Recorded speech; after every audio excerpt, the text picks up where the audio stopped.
दल की बैठक होनी है। बीजेपी विधायक दल की बैठक में पर्यवेक्षक नियुक्त कर दिए गए हैं। विजय रूपाणी वहां पर पहुंच गए हैं। निर्मला सीतारमण मौजूद हैं। इसके अलावा तमाम बीजेपी के दिग्गज नेता इस विधायक दल की बैठक में शामिल होंगे। देवेंद्र फडणवीस के नाम पर मोहर लगना लगभग तय है। केंद्रीय पर्यवेक्षक के तौर पर हमने आपको बता ही दिया है। 2 लोग नियुक्त किए गए हैं, उनकी मौजूदगी वहां पर रहेगी। और इस विधायक दल की बैठक के बाद दरअसल पूरी तस्वीर महाराष्ट्र की साफ हो सकती है। फडणवीस के नाम पर मोहर लग सकती है। सर्वसम्मति से उनका नाम तय किया जा सकता है। राजभवन जाकर उसके बाद दावा पेश किया जाएगा महायुति की ओर से। वहीं देवेंद्र फडणवीस और पंकजा मुंडे दोनों इस वक्त इस विधायक दल की बैठक में मौजूद रहेंगे। विधान भवन पहुंच चुके हैं वो तमाम लोग जिन्हें इस विधायक दल की बैठक में मौजूद रहना है। अब से कुछ ही देर बाद ये बैठक शुरू हो जाएगी, जिसके बाद सरकार बनाने का दावा पेश किया जाएगा। लगभग 10 दिन का वक्त बीत चुका है महाराष्ट्र के नतीजे आए हुए, लेकिन अभी तक सीएम कौन होगा इस पर सस्पेंस बना हुआ था। हालांकि आज ये सस्पेंस खत्म हो जाएगा। फडणवीस के नाम पर मोहर लगना लगभग तय है, क्योंकि बधाइयों का सिलसिला लगातार फडणवीस के घर के बाहर और भीतर हमने देखा है, और किस तरीके से वो दिल्ली आकर मिले थे गृह मंत्री अमित शाह से, प्रधानमंत्री से। ऋत्विक भालेकर मेरे सहयोगी जुड़ गए हैं तमाम जानकारी के साथ। ऋत्विक, विधायक दल की बैठक शुरू हो गई है, कितनी देर तक ये बैठक चलेगी और उसके बाद राजभवन कब तक जाने का प्लान है? क्या है संभावित टाइमलाइन?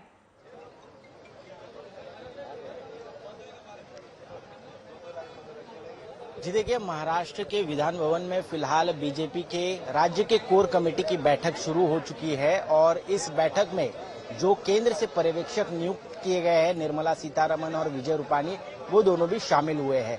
इस कोर कमेटी की बैठक के बाद विधायक दल की बैठक शुरू होगी। लगभग 11 सवा 11 बजे ये बैठक शुरू होगी, और सभी नवनियुक्त विधायकों के उपस्थिति में विधायक दल का नेता भी चुना जाएगा। एक बार नेता चुनने के बाद जब नाम साफ होगा, ये जाहिर सी बात है कि महाराष्ट्र के मुख्यमंत्री पद का दावेदार वही होगा जिसमें देवेंद्र फडणवीस का नाम रेस में सबसे आगे चल रहा है।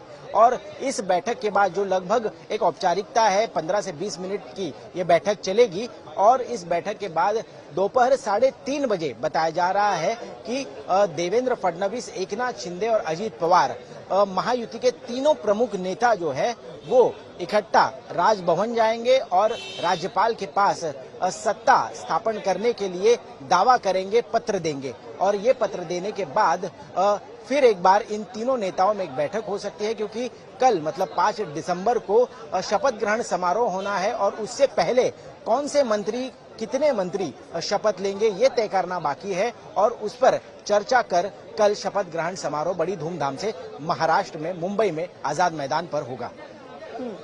ऋत्विक, यानी अब से थोड़ी देर का इंतजार करना होगा, और यहाँ पर क्या आज जब जानकारी मिलेगी विधायक दल के बाद, इस मीटिंग के बाद क्या क्या जानकारी, क्या सीएम के लिए भी डिप्टी सीएम कौन होगा, वो सारी तस्वीर अभी साफ हो जाएगी?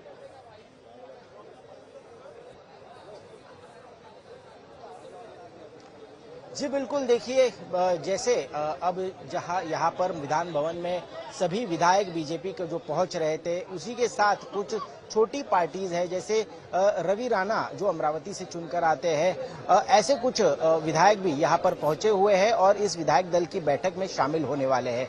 सभी का एक ही कहना था, सभी के जुबान पर एक ही नाम था, देवेंद्र फडणवीस का। सभी चाहते हैं कि विधायक दल का नेता जो है वो देवेंद्र फडणवीस को चुनाया जाए, और साफ तौर पर अपनी मंशा जता रहे थे कि इस बार क्योंकि बीजेपी को 132 सीट्स मिले हैं, इतना प्रचंड बहुमत महाराष्ट्र में मिला है, तो मुख्यमंत्री बीजेपी का ही होना चाहिए, ना कि 2019 में जिस तरह 105 विधायक होने के बावजूद मुख्यमंत्री पद एकनाथ शिंदे यानी शिवसेना को दिया गया था।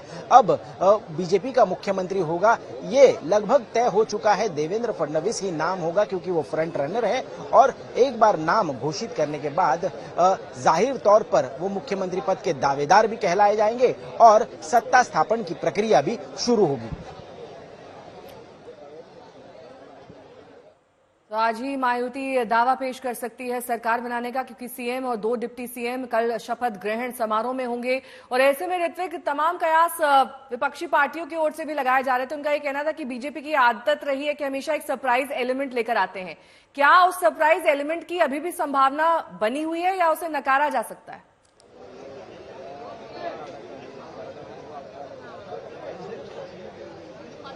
जी बिल्कुल, पिछले 10 सालों में महाराष्ट्र की राजनीति अगर देखें 2014 से लेकर 2024 तक सबसे चौंकाने वाला राज्य महाराष्ट्र रहा है। महाराष्ट्र की राजनीति में कभी भी कुछ भी हो सकता है।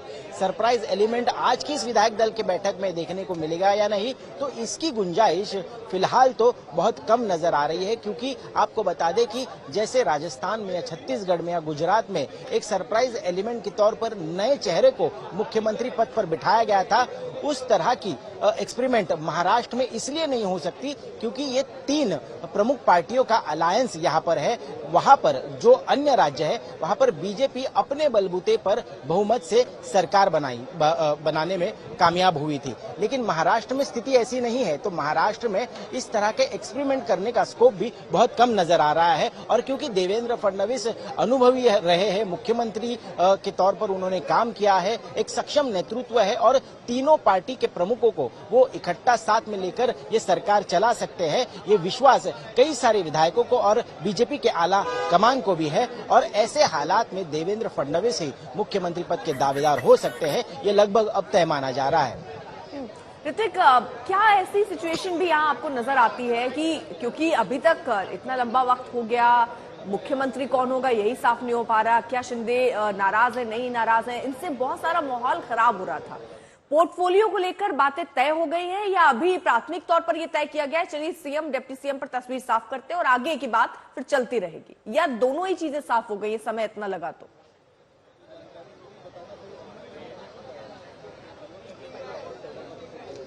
जी बिल्कुल, देखिए प्रचंड बहुमत मिलने के बाद लगभग 10 दिन बीत चुके हैं, महाराष्ट्र में सरकार नहीं बन पा रही थी। और साफ तौर पर बताया जा रहा था कि भले एकनाथ शिंदे की तबीयत नासाज थी, वो किसी से मिल नहीं पा रहे थे, वो अपने गांव चले गए थे, फिर लौटे, मुंबई आए। मुंबई में भी उन्होंने आखिरकार कल जाकर देवेंद्र फडणवीस से अपने आवास वर्षा बंगले पर मुलाकात की और लगभग 50 मिनट तक उनके बीच बातचीत चली। लेकिन इस बातचीत के बाद अब धीरे धीरे ऐसा नजर आ रहा है कि बहुत कहीं ना शुक्रिया कहीं तमाम जानकारी के लिए आपका।